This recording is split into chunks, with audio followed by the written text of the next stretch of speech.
đo là tra lên đi rồi đây một đo là trạm đo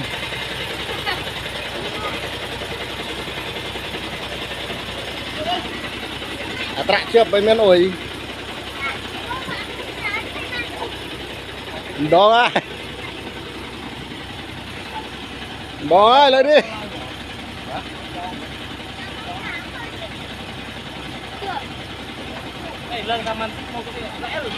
mình lên tao nói ai nổ lên tao nói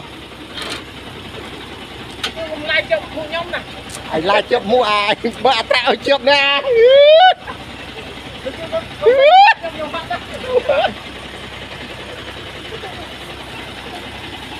lên trời ba một trong cho vạ đấy hả tung video mới nè anh không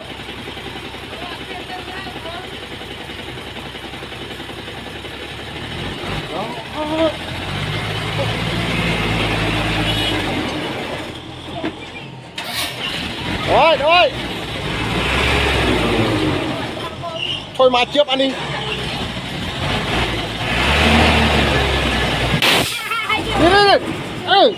hai ui giời này hai tên nào hai tên nào anh đi chặt trời mà chớp tao ngon sách này tên nào tôi quên nào anh đi khách anh đi tiết màu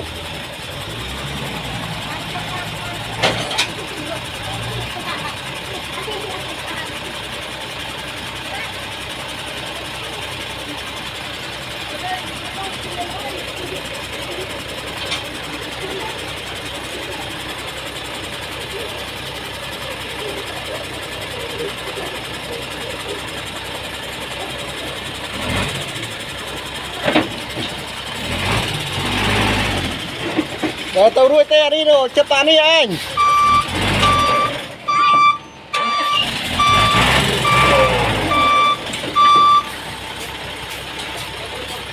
mà bạn chạm đây rồi tao nói rồi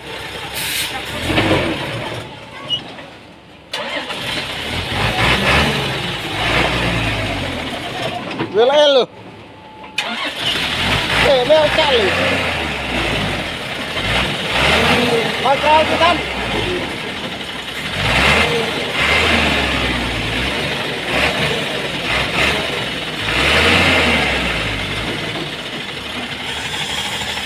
bây giờ nó vào đây trước đúng không